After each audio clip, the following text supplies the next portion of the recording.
Hi everyone, welcome back to Deconstructing Damsels. I'm Jessica, the host, and I wanted to thank you guys so much for your patience on waiting for the latest episode. I know that's been a little bit wonky time-wise, but as I noted in my last official one for the podcast, I had a miscarriage in April, and I just did not have the concentration or the ability to really focus on the literature aspect of the podcast, and then I got a dog. The dog has helped me a lot with my miscarriage. I'm able to transfer those feelings into helping someone or something, and for me that's very important.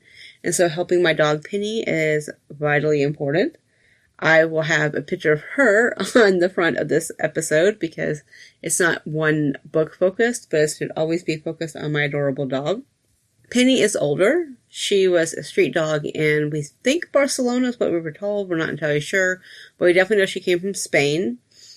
And she's adorable and very lazy, which is perfect for me. But she's turned me into a hiker, which is another reason I haven't had a lot of time, because we do about 3-kilometer walks a week, during non-Shark Week expeditions. So, I've had a lot of movement and getting used to this, and she's been sick, and she's been my priority. But the good news is I'm back. So I'm going to try and record an episode with some of the people that were scheduled previously. I'm going to have those as soon as possible. But in the meantime, I've got this episode, which is kind of a catch-up episode. So I read a lot, and I don't remember everything I read. I literally started a list, and then I realized, I can't keep up with it, because I went through very long phases of not reading, and then I don't remember everything, and it's just been a whole thing. I will say that there's been a mix of mostly contemporary and historical, with some not nonfiction, but non-romance fiction, and a little bit of here and there. I'm going to talk a little bit about some of the ones that were, and then there was one paranormal that I think I'm going to discuss on my Patreon, which shout out to Carrie for being another Patreon. Actually, hold on. Shout outs to the Patreons anyway. Sorry. This is for What's Her Name podcast. It's for D. Elms. And it is for Carrie Purvis, who is going to be a future guest on this in the next month or so. And I wanted to say thank you guys. It's been really important. Last week, or this last episode, I took the podcast Blackout very seriously because I grew up in Atlanta and I wanted to make sure that everyone was aware of the fact that I understand I'm privileged. And I want to say that, I know I'm privileged. I mean, I want people to realize that I know I fucked up on this podcast. I know I don't always cover enough authors of color, of women of color, and I'm aware of that, and I'm trying to rectify it. I've got, a couple books I want to talk about, and they're going to be coming up in the next couple months, but suffice to say, I took it seriously because of that. I know I have a lot of privilege, and I know I have a lot of options that a lot of bloggers of color, of authors of color, of people of color, but especially more importantly for me in this podcast, women of color. I'm aware of that, and I wanted to acknowledge it. So I wanted to put that out there and explain why I did podcast Blackout last time, and also why I mentioned all women on the episode. And if you haven't listened, please go back and listen to it, because there are some names in there that I don't know if they were mentioned in other ones, but Katherine Johnson was huge for me. So go ahead, and given the unrest in the world right now, specifically in Atlanta and all of that, I wanted to focus on that. Okay, so I'm going to try and lighten the mood now. My husband will be editing this soon. He's had things he's had to do as well. So hopefully it'll be up sometime in the next couple days. Okay, I've read so much fiction. And I've been keeping up with the news, but not entirely with Romance Landia, so I don't have a huge backlog of that. So we're going to focus on the book side of it today. So I tried a few new authors, I tried a few new things, and generally speaking, I liked them. And some of them I can't wait to read the sequels to and whatnot. So here's just some of the books I read. I read Julia Quinn's The Viscount Who Loved Me. Alyssa K. Adams' The Bromance Book Club. I read reread Joe Beverly's Forbidden and Dangerous Joy. I read Susan C. Daffron's Chez Stinky. I also read Eloisa James's Duchess in Love, The Brooklynaire by Serena Bowen, Alien Pets by Tricia McNary, The Vine Witch by Luanne S. Smith. So, The Vine Witch and Alien Pets are not necessarily romance, but they're there. And then I also read Mac Flynn's Marked by the Wolf. Some of these got high ratings, some of these got low ratings. I can tell you that the one I was very impressed with, which was, again, not a romance, but I'm going to talk about it because there is a romance subplot that's actually pretty important. The Vine Witch by Luanne G. Smith. I ordered her sequel to the next in the series, The Glamorous, which I haven't read yet, but it arrived on my Amazon account in the past couple weeks, which makes me very excited because I was really into that world. She's got this really nice, like, magical French world, but you can imagine, like, it's this very great, like, alternate reality. And I was really impressed with the way she created the heroine, and I'm big on that, as we know. So I think that I'm going to put that as a Patreon only episode because it's not technically romance, but I think it's got a lot of elements that readers like.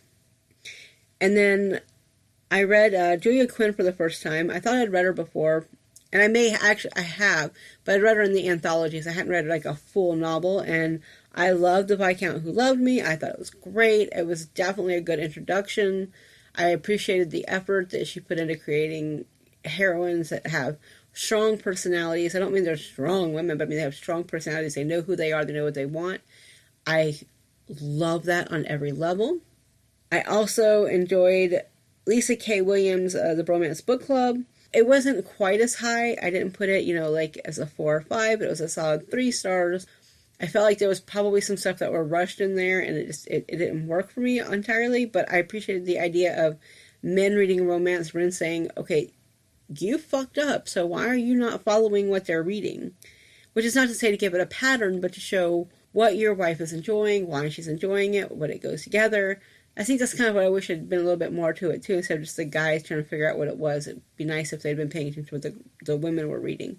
But I also like the fact that in that one, the heroine was willing to leave. She was willing to say, okay, I'm done with this. You either work to gain back my trust, gain me back, or we're gone. Totally love that. I also read Chez Stinky, which I'm not really sure if it's a romance. I got it from the romance section, but it felt more like a women's fiction misslotted. I didn't really like that one at all. I felt like it was too rushed. There was a huge romance subplot that made no sense to me. And I just felt like if they had taken that away and just focused on the bigger elements of the story, I thought it really would have worked. It was set, obviously, in like the early 90s, and it felt a little anachronistic sometimes. But it's not a bad book by any measure. It's actually very good. But it wasn't my style. But I appreciate the fact that, like, she inherited a house full of animals. That's my kind of house, man. I have Pinino. Alright, and then I also read Eloisa James, who's actually usually a comfort read for me when I'm feeling, I read this early on. She's very much a comfort read, but Duchess in Love only got like 2 stars from me because I felt like it didn't have the substance that I expect from an Eloisa James book. And then I read Mac Flynn's Marked by the Wolf. That just got a straight 1. That's all I have, honestly. It's like there was really no plot. There was very quick sketching of characters. It was missing a lot of the interest I want to put into a book and to value, and excuse any bumps because that's my dog stretching out on the bed and hitting the back wall. I will say that I wanted to like Brooklynaire. I thought there were some really great characteristics of Becca. I thought that Becca had a strong personality. I wish some things had been changed around, and I wish that it had been ended a little bit differently because I think it would have been more important, which is why it's kind of like waffling between a 3-star for me. I thought Becca deserved a little bit more growth as a character because she had such a strong knowledge of herself and an awareness. And I feel like sometimes the romance overtook the self-identity that had been established for the character. And I really didn't care about Nate, honestly. I don't read a lot of billionaire books because they don't grab my attention, to be perfectly honest. That's why you see me reading what I review in here, but I wanted to like it. It just there were some few things that kind of threw it around for me. I definitely enjoyed Alien Pets, which is like what happens when it's 10,000 years later after like World War III and you've got a random selection of like genetic material from all over the world, and then you go into space and you're suddenly going from living like 80 years to 200. It was very good though. I really liked the commentary on Earth now and how sometimes things don't always change and what it's like to be a companion to an alien species that's somewhat like you but not. There was just a lot of really interesting observations from it. Fair warning, there is some elements of sexual violence and assault, but I thought the book did a really good job of establishing how and why things exist the way they do. I actually am recommending that book. So I'm leaving Jo Beverly for last. And that's because Jo Bev is probably the first reader I came into as an adult for the romance, and Jo Beverly was my everything for the longest time. Like, I loved Devilish. At one point I had a fanfiction account specifically because of the account. I really appreciate some of the women that she writes. She writes these strong women like Diana, again from the Devilish. It's just like this badass elf is not far behind. I like her company of rogues. I really like people like Eleanor and Beth, and I liked Felicity, who is in one of the books that I reread, I should say, because I bought them on sale when they were on Amazon for like 99 cents or $1.99 or whatever. Because I actually had the physical copies. I didn't buy, originally I read the actual like paperback versions and I couldn't bring them with me. So I was like, hey, why not bring comfort home? Unfortunately, some things don't always work around. I really liked Forbidden. I gave Forbidden 4 stars. But I reread Dangerous Joy and that one hurt my soul a little bit because I remember loving it in the early 2000s. I wanted to like it so much because I love the world, because again, there's an animal involved, and anyone that knows me, if there's an animal, just march me there. Sven and I watch the Cincinnati Zoo show. We've been watching that the whole quarantine. We've been watching Hope for Paws, which is a really great YouTube channel as well, where they rescue animals in California. I've been watching some of like Jackson Galaxy, and I've been watching a couple of things online from different parts of the world with animal rescue, and so it's been a huge thing for me, especially during the quarantine as I've been healing my heart and soul a little bit. And so I was really excited to reread Dangerous Joy because I remember there was cats in there. The only thing is I think that it didn't necessarily work. Felicity worked. Like, Felicity was a badass. Like, she was like, okay, this happened to me. I'm determined to get what I need out of it. But I felt like it was too pat. There was just a lack of emergency on the side of the hero, and I can't. I demand more than that. Miles would have been great, but there was that. And then there's a whole like cat subplot with Aunt Annie.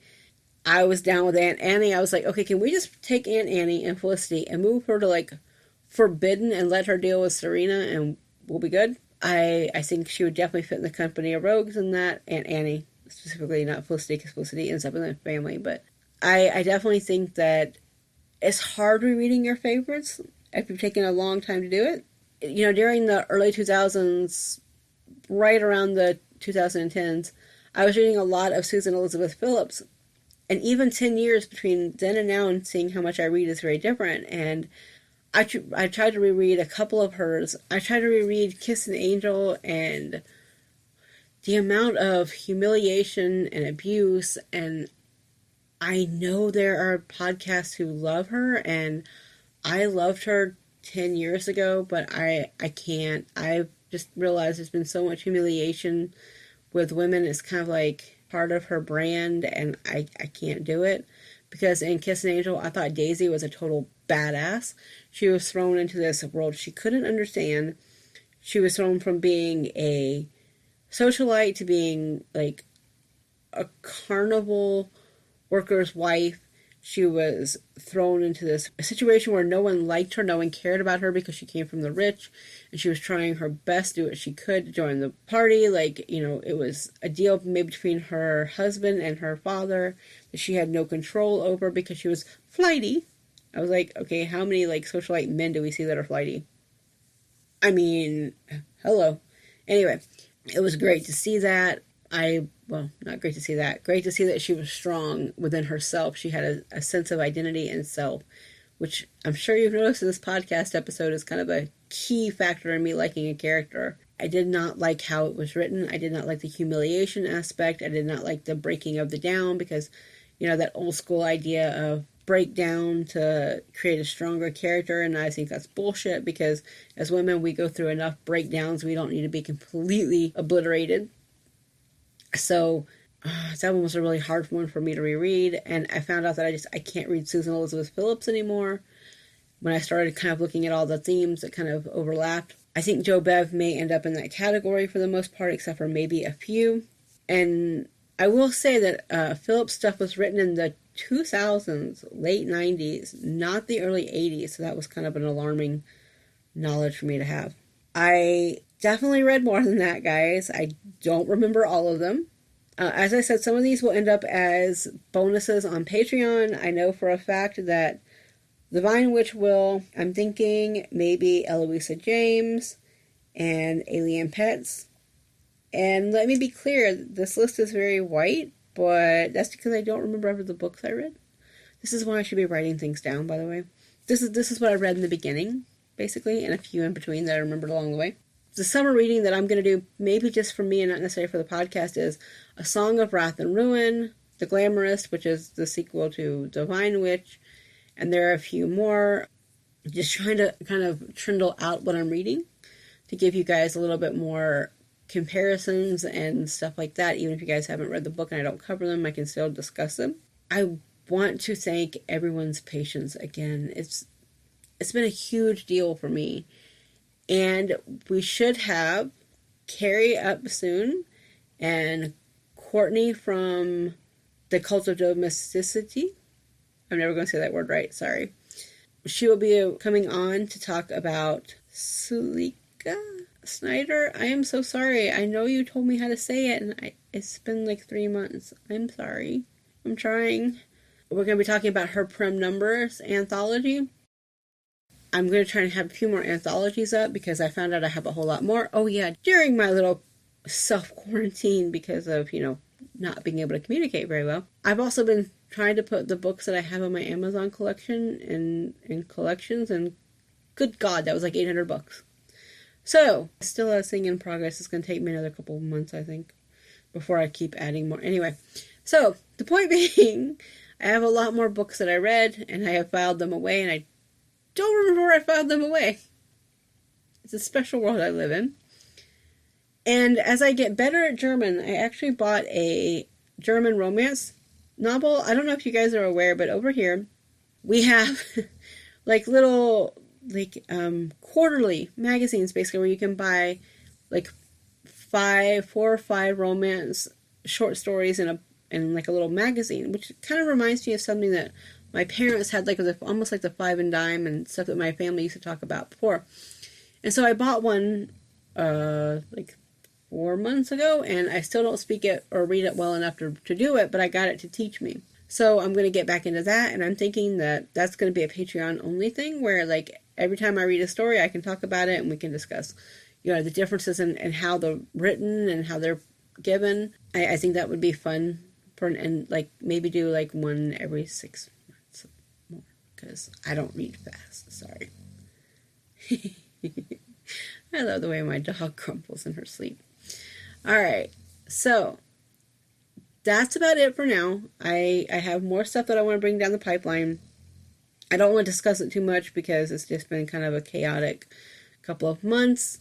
I am really lucky to have you guys listening to me, and I want to say that as loudly as I can without yelling because it's 10 o'clock in the morning and my in-laws would like to, not have screaming people at this time of the morning. But I want to thank you guys from the bottom of my heart for standing behind me. The Lady Pod Squad and the retweet group I'm in. I want to thank you guys so much for keeping my name out there. Book of Lies, specifically, I want to thank because you guys have been really helpful for me. By constantly putting me in those follow Fridays and stuff like that. And I don't expect it because I think people forget about the podcast because it's not very consistent right now. But oh my God, it means the world to me. And also I want to thank the What a Creep podcast. A, for being entertaining. B, for tackling the fuckboys of whatever. Not to be confused with the fuckboys of literature, by the way. Another really good podcast. But I want to thank you guys for, constantly communicating with me on Twitter. I'm Twitter based. Like I don't understand Instagram that well. Facebook is hell. So Twitter's kind of like my main thing, and y'all keep talking to me. And specifically, I want to thank all the people on Twitter that have been keeping me together during this time, like checking in, making sure I'm okay. And Chicklet for Life, I adore you just completely. And Mouse and Wings, and all y'all have been checking on me. And miscarriages are really scary, and they're worrying, and they make you just go a little bit bananas. And you guys checking in and saying, "Hey, you're good." It means a lot. Like I can't explain why. It means a lot because where I am now, I'm not around my family that I grew up in, so my support system is very small now. So all the online communications and everything has been a gift from the universe, and I want to say thank you for letting me laugh, letting me have fun. And Rosemary Ray is always saying something that I can talk about and we can communicate with, and I just want to say thank you guys. I really want you to enjoy life in this moment, even when the pandemic, even with the racial inequality and racial division within the world, with the world setting itself on fire every month, apparently with a new problem. I want to say enjoy those little moments because you never know when they're going to be. If you would like to see pictures of me or not me because I don't take pictures of me because, no. But if you'd like to see pictures of where I live and more of Penny, you'll find more on the Vospo blog at Vospo blog at Twitter. Also, same thing with the Instagram. I Instagram that account more than Instagram Deconstructing Damsels because, again, let me repeat, I don't understand Instagram. So please, please, please tell the people that you love them so they don't forget, and tell them that you're proud of them when they do something really good, because that's something I sometimes forget to do, and I'm trying to make a point of mentioning it on the podcast as well as in real life. And guys, be happy within yourselves. No one else has the right to take that away from you. Until next time, when we will have guest Courtney, I will see you go. I guess you'll listen to me on repeats, I guess. Good luck. If you really want to do some repeats, the Little Red Riding Hood from 2 years ago was great. Okay. See you guys. Enjoy the groans. Bye, guys.